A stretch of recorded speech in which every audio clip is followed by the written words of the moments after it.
قال فما خطبكم أيها المرسلون قالوا إنا أرسلنا إلى قوم مجرمين لنرسل عليهم حجارة من طين مسومة عند ربك للمسرفين فأخرجنا من كان فيها من المؤمنين فما وجدنا فيها غير بيت من المسلمين وتركنا فيها آية للذين يخافون العذاب الأليم. وفي موسى إذ أرسلناه إلى فرعون بسلطان مبين فتولى بركنه وقال ساحر أو مجنون فأخذناه وجنوده فنبذناهم في اليم وهو مليم. وفي عاد إذ أرسلنا عليهم الريح العقيم ما تذر من شيء أتت عليه إلا جعلته كالرميم. وفي ثمود إذ قيل لهم تمتعوا حتى حين فعتوا عن أمر ربهم فأخذتهم الصاعقة وهم ينظرون فما استطاعوا من قيام وما كانوا منتصرين. وقوم نوح من قبل إنهم كانوا قوما فاسقين. والسماء بنيناها بأيد وإنا لموسعون والأرض فرشناها فنعم الماهدون. ومن كل شيء خلقنا زوجين لعلكم تذكرون. ففروا إلى الله إني لكم منه نذير مبين. ولا تجعلوا مع الله إلها آخر إني لكم منه نذير مبين. كذلك ما أتى الذين من قبلهم من رسول إلا قالوا ساحر أو مجنون أتواصوا به بل هم قوم طاغون. فتول عنهم فما أنت بملوم وذكر فإن الذكرى تنفع المؤمنين. وما خلقت الجن والإنس إلا ليعبدون ما أريد منهم من رزق وما أريد أن يطعمون إن الله هو الرزاق ذو القوة المتين. إن الله هو الرزاق ذو القوة المتين. فإن للذين ظلموا ذنوبا مثل ذنوب أصحابهم فلا يستعجلون. فويل للذين كفروا من يومهم الذي يوعدون. بسم الله الرحمن الرحيم. والطور وكتاب مسطور في رق منشور والبيت المعمور والسقف المرفوع والبحر المسجور إن عذاب ربك لواقع ما له من دافع يوم تمور السماء مورا وتسير الجبال سيرا فويل يومئذ للمكذبين الذين هم في خوض يلعبون يوم يدعون إلى نار جهنم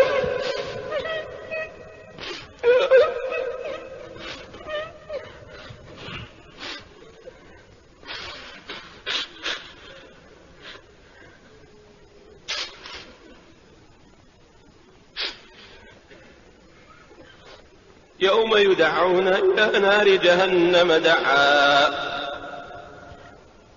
هذه النار التي كنتم بها تكذبون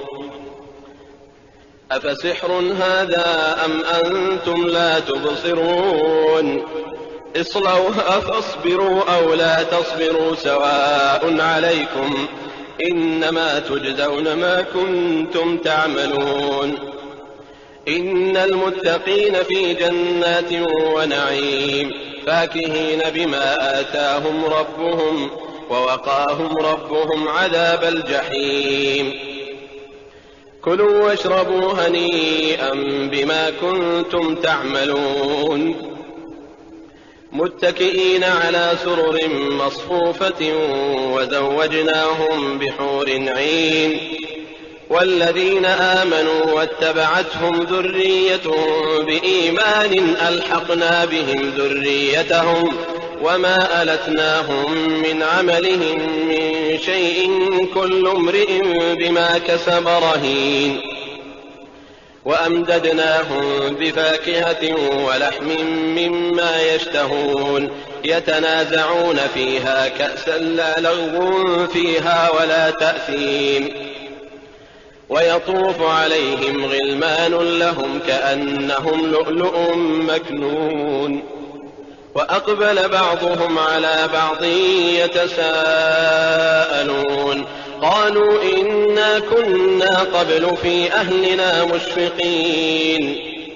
فمن الله علينا ووقانا عذاب السموم إنا كنا من قبل ندعوه إنه هو البر الرحيم فذكر فما أنت بنعمة ربك بكاهن ولا مجنون أم يقولون شاعر نتربص به ريب المنون قل تربصوا فإني معكم من المتربصين أم تأمرهم أحلامهم بهذا أم هم قوم طاغون أم يقولون تقوله بل لا يؤمنون فليأتوا بحديث مثله إن كانوا صادقين أم خلقوا من غير شيء أم هم الخالقون أم خلقوا السماوات والأرض بل لا يوقنون أم عندهم خزائن ربك أم هم المسيطرون أم لهم سلم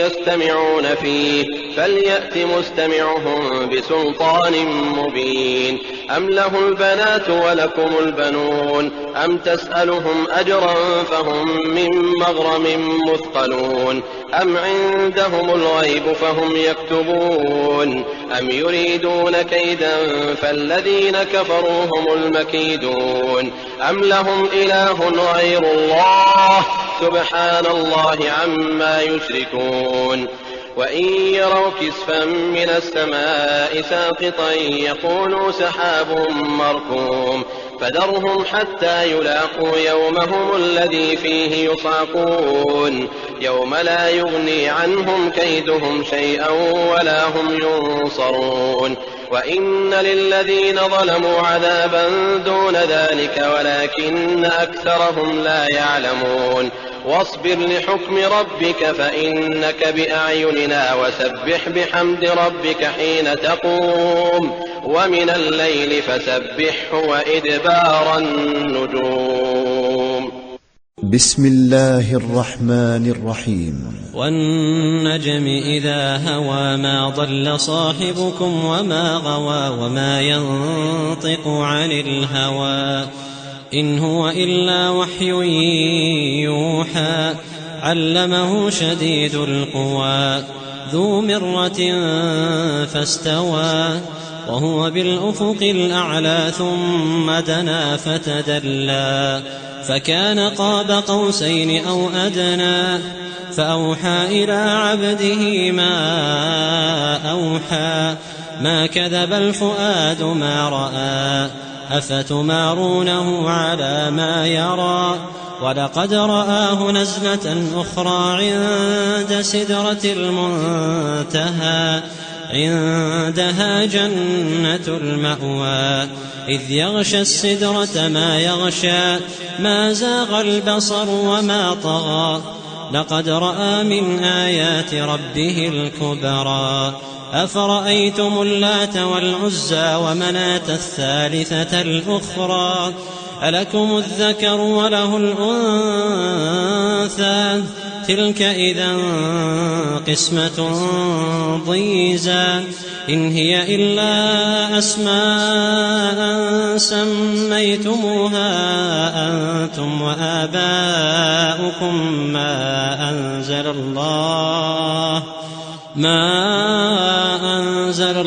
بها من سلطان إن يتبعون إلا الظن وما تهوى الأنفس ولقد جاءهم من ربهم الهدى أم للإنسان ما تمنى فلله الآخرة والأولى وكم من ملك في السماوات لا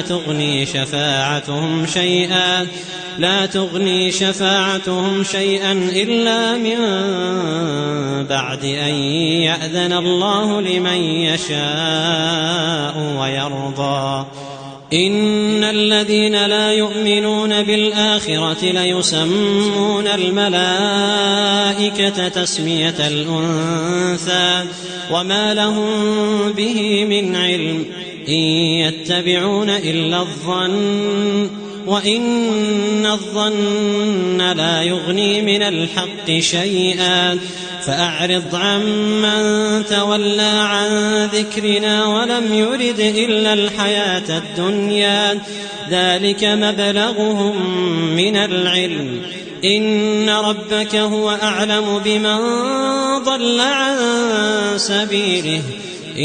ربك هو أعلم بمن ضل عن سبيله وهو أعلم بمن اهتدى ولله ما في السماوات وما في الأرض ليجزي الذين أساءوا بما عملوا ويجزي الذين أحسنوا بالحسنى الذين يجتنبون كبائر الإثم والفواحش إلا اللمم إن ربك واسع المغفرة هو أعلم بكم إذ أنشأكم من الأرض وإذ أنتم أجنة في بطون أمهاتكم فلا تزكوا أنفسكم هو أعلم بمن اتقى أفرأيت الذي تولى وأعطى قليلا وأكدى أعنده علم الغيب فهو يرى أم لم ينبأ بما في صحف موسى وإبراهيم الذي وفى ألا تزر وازرة وزر أخرى وأن ليس للإنسان إلا ما سعى وأن سعيه سوف يرى ثم يجزاه الجزاء الأوفى وأن إلى ربك المنتهى وأنه هو أضحك وأبكى وأنه هو أمات وأحيا وأنه خلق الزوجين الذكر والأنثى من نطفة إذا تمنى وأن عليه النشأة الأخرى وأنه هو أغنى وأقنى وأنه هو رب الشعرى وأنه أهلك عادا الأولى وثمود فما أبقى وقوم نوح من قبل إنهم كانوا هم أظلم وأطغى والمؤتفكة أهوى فغشاها ما غشا فبأي آلاء ربك تتمارى هذا نذير من النذر الأولى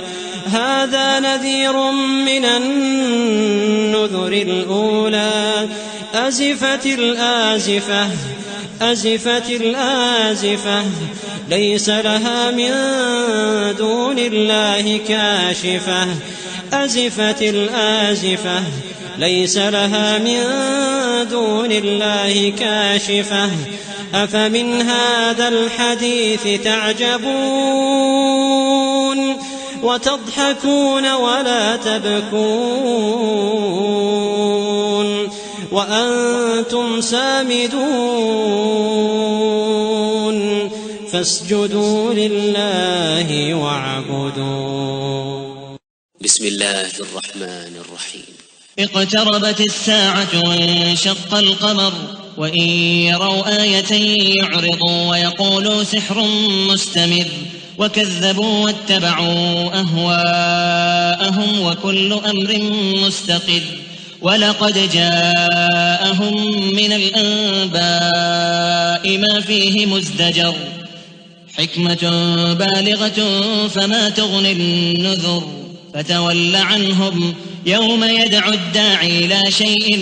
نكر خش عن أبصارهم يخرجون من الأجداث كأنهم جراد منتشر مهطعين إلى الداعي يقول الكافرون هذا يوم عسر كذبت قبلهم قوم نوح فكذبوا عبدنا وقالوا مجنون وازدجر فدعا ربه أني مغلوب فانتصر ففتحنا أبواب السماء بماء منهمر وفجرنا الأرض عيونا فالتقى الماء على أمر قد قدر وحملناه على ذات ألواح ودسر تجري بأعيننا جزاء لمن كان كفر ولقد تركناها آية فهل من مدكر فكيف كان عذابي ونذر ولقد يسرنا القرآن للذكر فهل من مدكر كذبت عاد فكيف كان عذابي ونذر إنا أرسلنا عليهم ريحا صرصرا في يوم نحس مستمر تنزع الناس كأنهم أعجاز نخل منقعر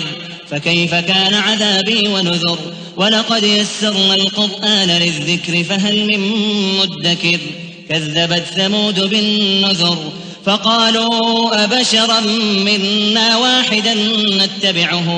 إنا إذا لفي ضلال وسعر ألقي الذكر عليه من بيننا بل هو كذاب أشر سيعلمون غدا من الكذاب الأشر إنا مرسل الناقة فتنة لهم فارتقبهم واصطبر ونبئهم أن الماء قسمة بينهم كل شرب محتضر فنادوا صاحبهم فتعاطى فعقر فكيف كان عذابي ونذر إنا أرسلنا عليهم صيحة واحدة فكانوا كهشيم المحتضر ولقد يسرنا القرآن للذكر فهل من مدكر كذبت قوم لوط بالنذر إنا أرسلنا عليهم حاصبا إلا آل لوط نجيناهم بسحر نعمة من عندنا كذلك نجزي من شكر ولقد أنذرهم بطشتنا فتماروا بالنذر ولقد راودوه عن ضيفه فطمسنا أعينهم فذوقوا عذابي ونذر ولقد صبحهم بكرة عذاب مستقر فذوقوا عذابي ونذر ولقد يسرنا القرآن للذكر فهل من مدكر ولقد جاء آل فرعون النذر كذبوا بآياتنا كلها فأخذناهم أخذ عزيز مقتدر أكفاركم خير من أولئكم أم لكم براءة في الزبر أم يقولون نحن جميع منتصر سيهزم الجمع ويولون الدبر بل الساعة موعدهم والساعة أدهى وأمر إن المجرمين في ضلال وسعر يوم يسحبون في النار على وجوههم ذوقوا مس سقر إنا كل شيء خلقناه بقدر وما أمرنا إلا واحدة كلمح بالبصر ولقد أهلكنا أشياعكم فهل من مدكر وكل شيء فعلوه في الزبر وكل صغير وكبير مستطر إن المتقين في جنات ونهر في مقعد صدق عند مليك مقتدر. بسم الله الرحمن الرحيم. الرحمن علم القرآن خلق الإنسان علمه البيان الشمس والقمر بحسبان والنجم والشجر يسجدان والسماء رفعها ووضع الميزان ألا تطغوا في الميزان وأقيموا الوزن بالقسط ولا تخسروا الميزان والأرض وضعها للأنام فيها فاكهة والنخل ذات الأكمام والحب ذو العصف والريحان فبأي آلاء ربكما تكذبان خلق الإنسان من صلصال كالفخار وخلق الجان من مارج من نار فبأي آلاء ربكما تكذبان رب المشرقين ورب المغربين فبأي آلاء ربكما تكذبان مرج البحرين يلتقيان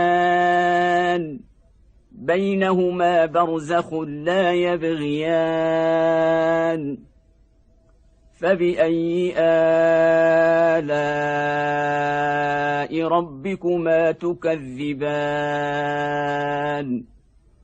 يخرج منهما اللؤلؤ والمرجان فبأي آلاء ربكما تكذبان وله الجوار المنشآت في البحر كالأعلام فبأي آلاء ربكما تكذبان كل من عليها فان ويبقى وجه ربك ذو الجلال والإكرام فبأي آلاء ربكما تكذبان يسأله من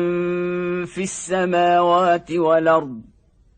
كل يوم هو في شأن فبأي آلاء ربكما تكذبان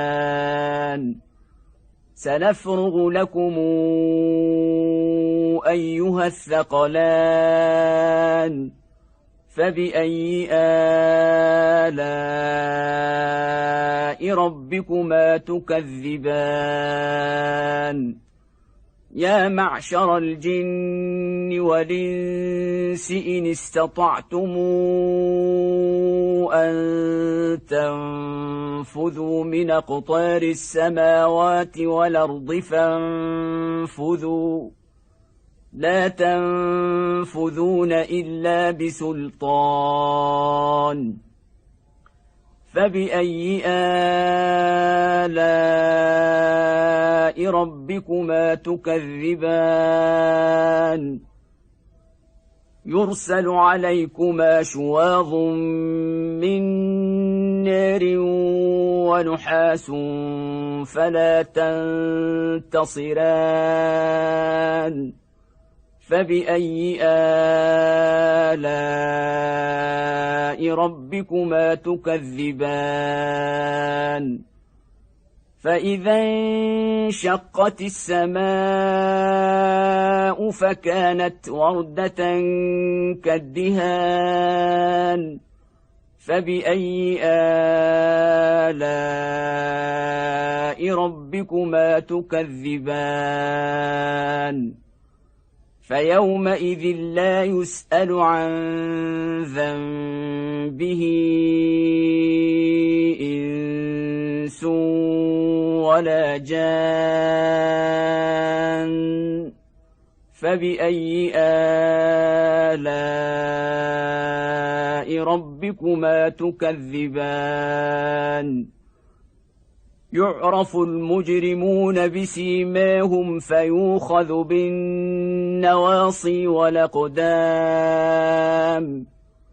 فبأي آلاء ربكما تكذبان هذه جهنم التي يكذب بها المجرمون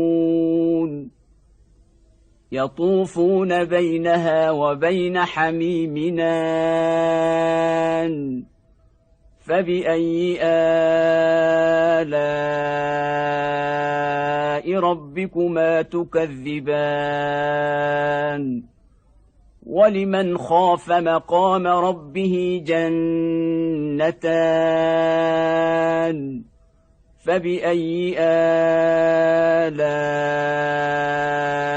ربكما تكذبان ذواتا أفنان فبأي آلاء ربكما تكذبان فيهما عينان تجريان فبأي آلاء ربكما تكذبان فيهما من كل فاكهة زوجان فبأي آلاء ربكما تكذبان متكئين على فرش بطائنها من استبرق وجنى الجنتين دان فبأي آلاء ربكما تكذبان فيهن قاصرات الطرف لم يطمثهن إنس قبلهم ولا جان فبأي آلاء ربكما تكذبان كأنهن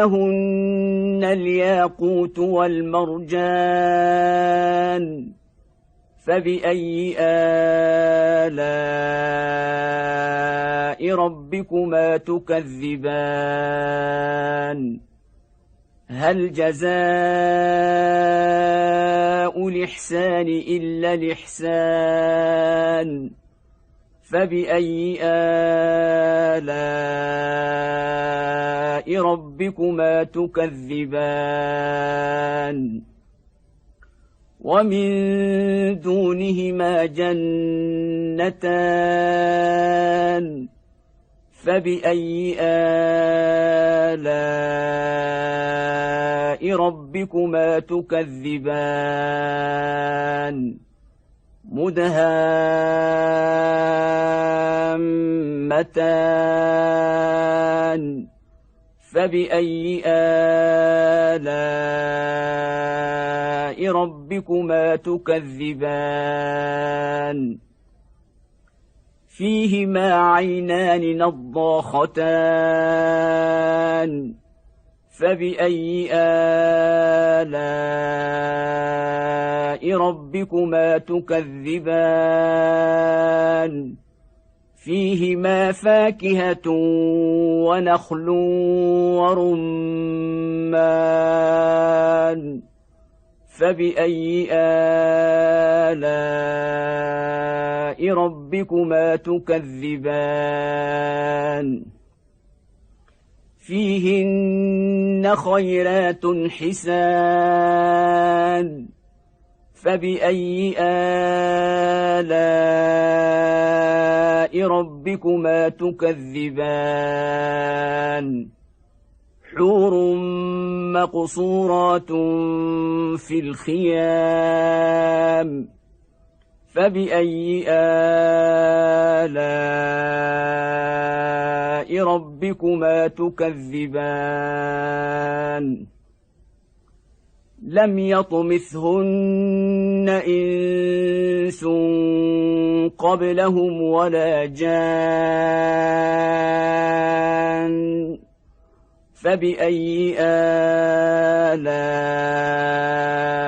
ربكما تكذبان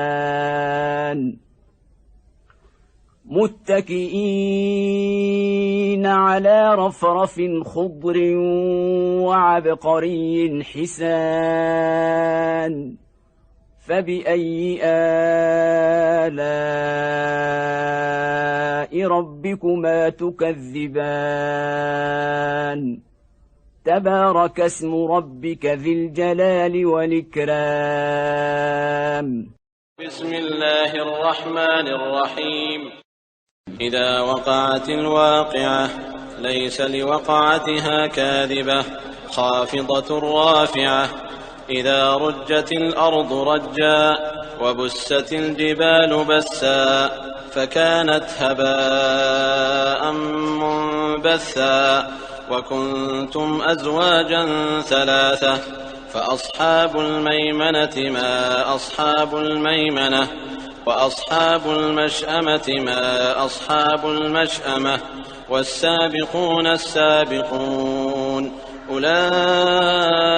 المقربون في جنات النعيم ثلة من الأولين وقليل من الآخرين على سرر موضونة متكئين عليها متقابلين يطوف عليهم ولدان مخلدون بأكواب وأباريق وكأس من معين لا يصدعون عنها ولا ينزفون وفاكهة مما يتخيرون ولحم طير مما يشتهون وحور عين كأمثال اللؤلؤ المكنون جزاء بما كانوا يعملون لا يسمعون فيها لغوا ولا تأثيما إلا قيلا سلاما سلاما وأصحاب اليمين ما أصحاب اليمين في سدر مخضود وطلح منضود وظل ممدود وماء مسكوب وفاكهة كثيرة لا مقطوعة ولا ممنوعة وفرش مرفوعة إنا أنشأناهن إنشاء فجعلناهن أبكارا عربا أترابا لأصحاب اليمين ثلة من الأولين وثلة من الآخرين وأصحاب الشمال ما أصحاب الشمال في سموم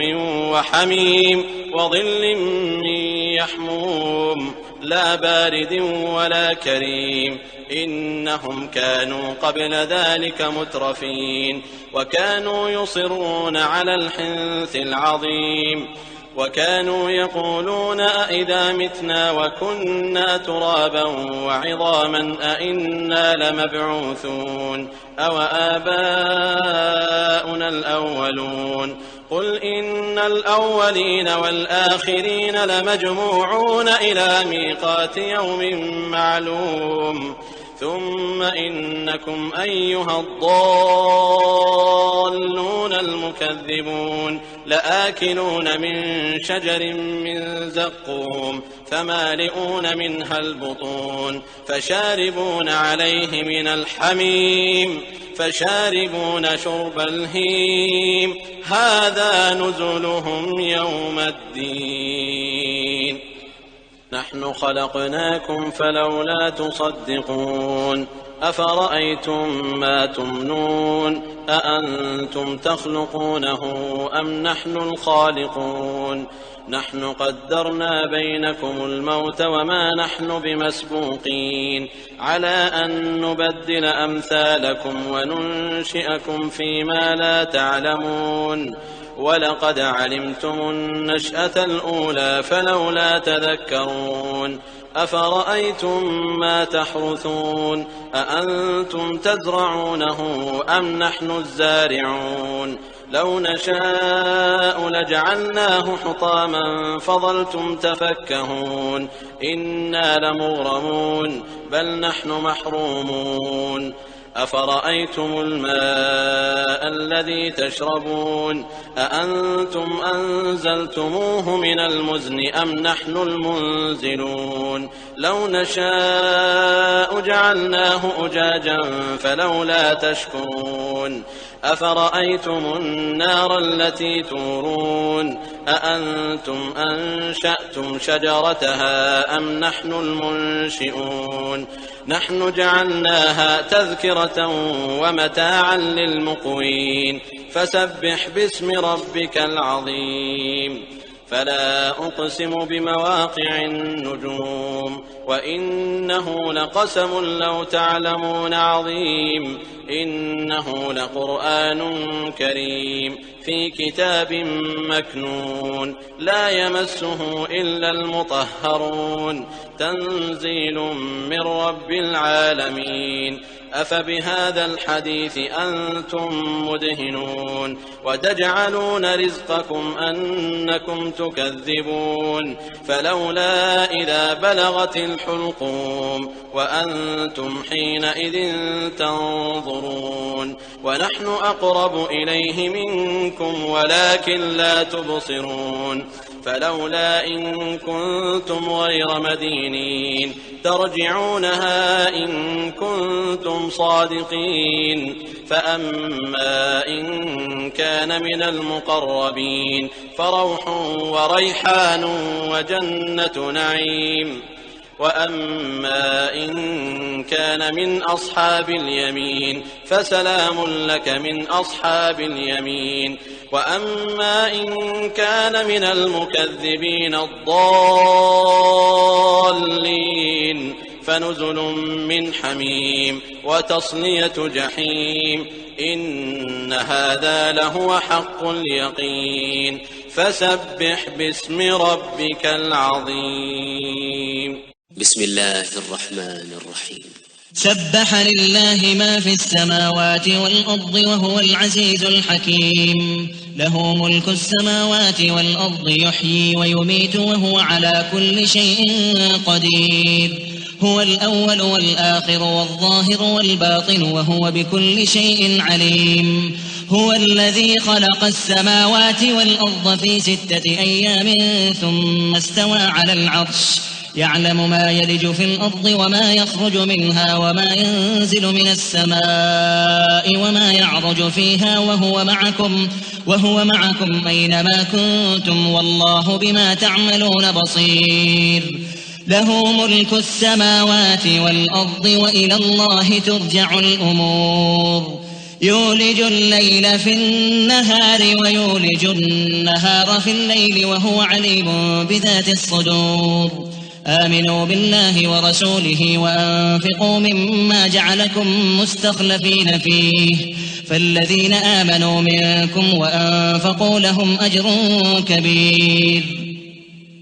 وما لكم لا تؤمنون بالله والرسول يدعوكم لتؤمنوا بربكم وقد أخذ ميثاقكم إن كنتم مؤمنين. هو الذي ينزل على عبده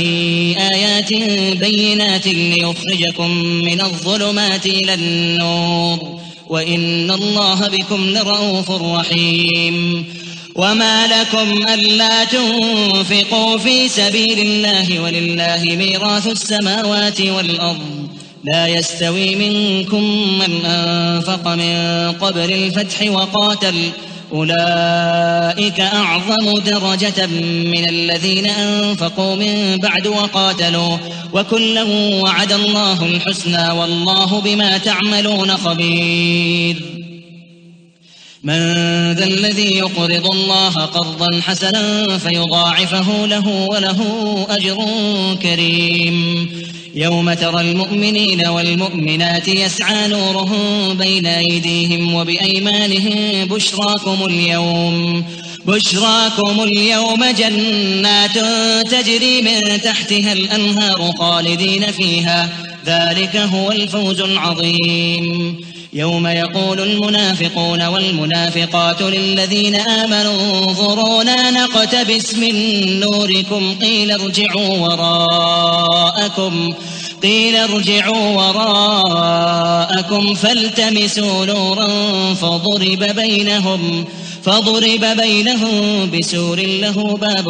باطنه فيه الرحمة وظاهره من قبله العذاب. ينادونهم ألم نكن معكم قالوا بلى ولكنكم فتنتم أنفسكم وتربصتم وارتبتم وغرتكم الأماني حتى جاء أمر الله وغركم بالله الغرور. فاليوم لا يؤخذ منكم فدية ولا من الذين كفروا مأواكم النار هي مولاكم وبئس المصير. ألم يأن للذين آمنوا أن تخشع قلوبهم لذكر الله وما نزل من الحق ولا يكونوا كالذين أوتوا الكتاب من قبل فطال عليهم الأمد فقست قلوبهم وكثير منهم فاسقون. اعلموا أن الله يحيي الأرض بعد موتها قد بينا لكم الآيات لعلكم تعقلون. إن المصدقين والمصدقات وأقرضوا الله قرضا حسنا يضاعف لهم ولهم أجر كريم. والذين آمنوا بالله ورسله أولئك هم الصديقون والشهداء عند ربهم لهم أجرهم ونورهم. والذين كفروا وكذبوا بآياتنا أولئك أصحاب الجحيم. اعلموا أنما الحياة الدنيا لعب ولهو وزينة وتفاخر بينكم وتكاثر في الأموال والأولاد كمثل غيث أعجب الكفار نباته ثم يهيج فتراه مصفرا ثم يكون حطاما وفي الآخرة عذاب شديد ومغفرة من الله ورضوان وما الحياة الدنيا إلا متاع الغرور. سابقوا إلى مغفرة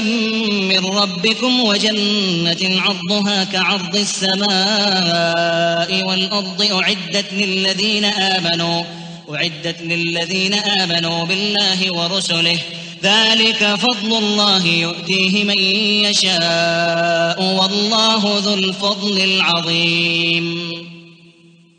ما أصاب من مصيبة